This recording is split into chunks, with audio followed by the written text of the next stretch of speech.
Hi friends, one of my friends forwarded one WhatsApp message. That is nothing but hi friends. Sorry, excuse. One of my friends forwarded one WhatsApp message. Yeah, this cap made by my son. So I will just read as it is 9 points. I think somewhere in 2011 I wrote on Facebook some 13 steps and confrontational book, and then somebody from West Bengal state in India requested me to create a page, then created a page, and then Mindtree asked me to delete it, so I deleted it. That's how. And points are good, that's what, but I sense like somebody, a student or a Indian wrote, and when I forwarded to American friends, they said they have never mentioned about meeting any American. Never once mentioned got to know your fellow Americans. So that's a very interesting comment. Okay, Indian H1B visa holders life in USA 9 steps. Step 1: as a student, work hard to fulfill 3 goals. One is pay off the loan in India, get the job, get H1B approved. This is what I tell anyone, right? Any university in MS in US is same. Until you get OPT EAD, get a job, get H1B picked up. Otherwise, life sucks or fucked up. Third one being the most important, simultaneously make a plan to return back to India in 5 years. He wrote as it is, I am reading. Return back is not required. Return is enough. Indians generally they use return back, right? That English. Step 2: H1B approved. Enjoy the influx of green currency. Buy a Toyota Camry or Honda Civic. Also buy a property in Hyderabad. But I don't think this is not that easy. Somebody wrote like that, but buying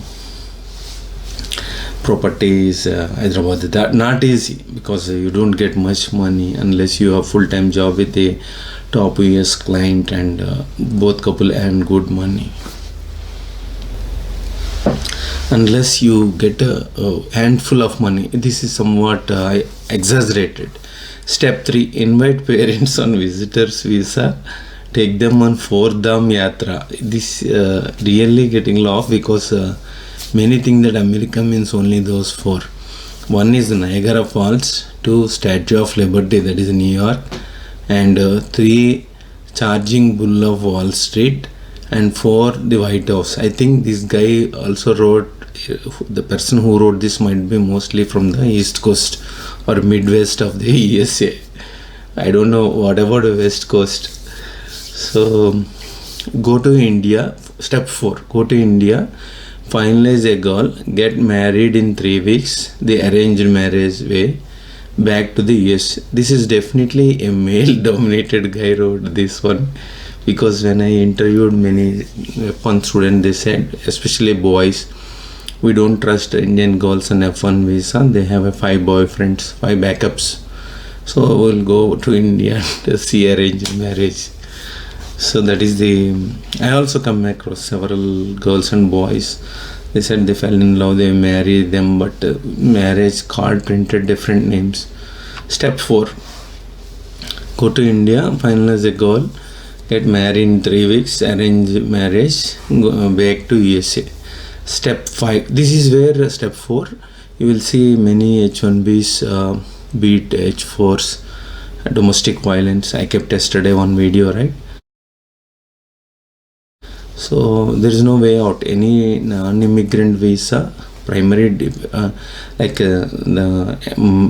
broker beat the H1B or primary applicant. Broker, slave cannot do. If the slave beat slave's spouse, for spouse means wife or husband, dead case. Go back to India. Okay, step 5: during weekends and lunchtime with other Indian friends, endlessly discuss 3 topics. 1: when are you going to get a green card, and is your priority date current?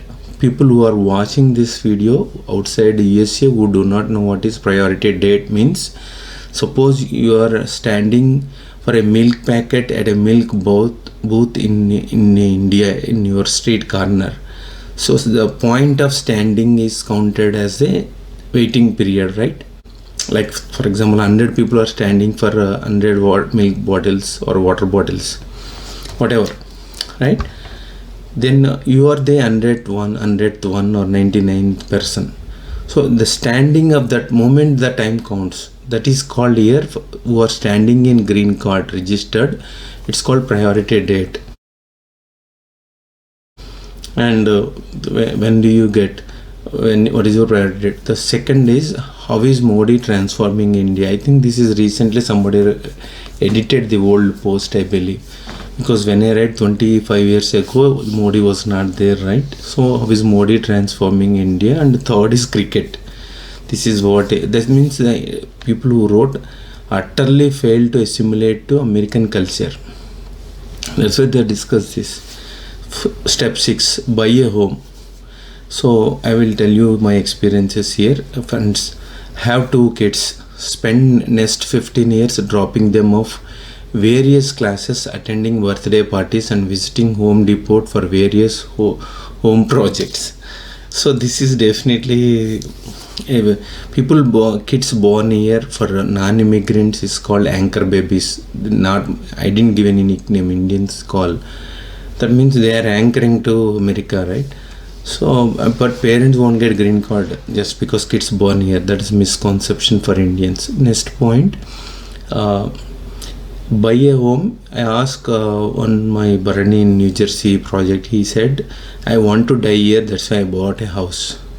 And recently when friends visited from India, I told them I didn't buy a house because you know all the layers, eating and all story. Point 2, I don't want to kill my wife in US. That means if you buy a house, your wife is dead. That means you work. In India you have servant maids and so many people to assist, but in India, USA you have to do hell lots of work. On top of it, husband's fake resume of wife, and she has to do a IT job also, apart from fucking whole house cleaning in various 4 different weathers.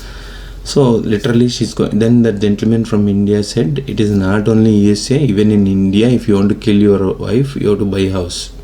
That means that much of hard work, whatever. But those who have a house, please don't get offended. Just I shared my experiences. Step 7, by the time you are in 40s, you have saved enough money. That means definitely this guy came on a F1 visa. The plan for returning back, again he used the word back. You don't need to use back, right? Go. You will know, use only one word. Like thank you. You will say only thank you one time. Returning back to India as not worked out. Like I said, right? I will go to India next year. So it's impossible.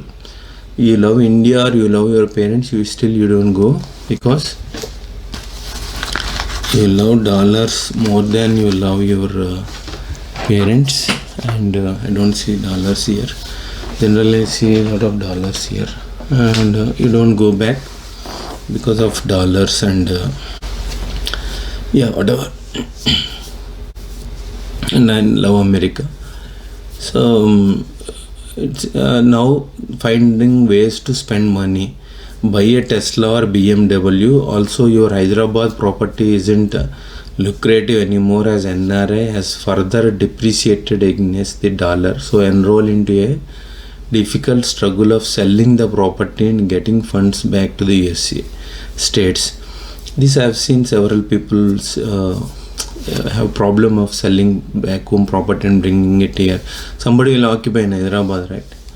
Or you don't get rent. Step 8, and comes to the time for a middle life crisis. A shiny car, big home, green card, and a high paying job doesn't add a substance to your life. Now do something exotic to add flavor to your existence. A marathon race, intermittent fasting, or maybe opening a side business. That's mostly people start body shop after they get a green card. Step 9. In your 50s, after your kids have graduated from Stanford or MIT, discuss how your life would have been different had you returned to India 5 years after coming to the USA. Let me read. In 50s, after your kids graduated from Stanford or MIT, discuss how your life would have been different had you returned to India 5 years after coming to the USA. Okay, if you return to India after as soon as coming to USA after 5 years, then obviously your life, that's what the step 9 script that an H1B Indian follows. Okay, those planning to come to the USA, are you ready for the step 9 journey? That might be 50 for some people, 60, 70, 80 for some people. And my friend he is in India. He doesn't need to come here. He is that rich, and he said we have to plan to retire at the age of 40. That's a beautiful thing, right? It's not easy for everybody, right? That means you have to earn that much money is intention of saying retire at 40. So those planning to come to USA, are you ready for the step 9 journey? Those who are already in the USA, let me know if I miss anything and tell me which step of the script you are in the right now. But this is what I wrote, step 13 in my, like I said, confrontational book. This is something funny to interesting to read, so I just read for my audience. Thank you. Good luck. This is not just MS or BS student. It's whoever flee India and coming to America, or flee India especially to Western countries, most likely they fall into this vicious life cycle. You can't exit. Finally your life, and you will definitely give divorce, whatever the reasons it might be. If not divorce, then good. And your kids are two types. One, what do you call, I don't remember the word.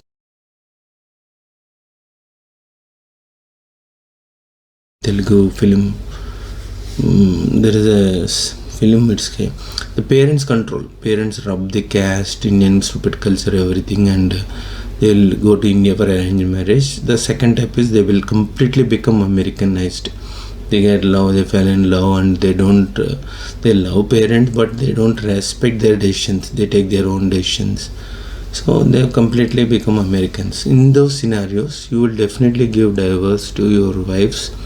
You will be deported, and you will end up with like an American life, eating round pizza in a square box or square pizza in a round box. It doesn't mean that Americans, all of them will give divorce, but they prefer to stay single, right? Thank you.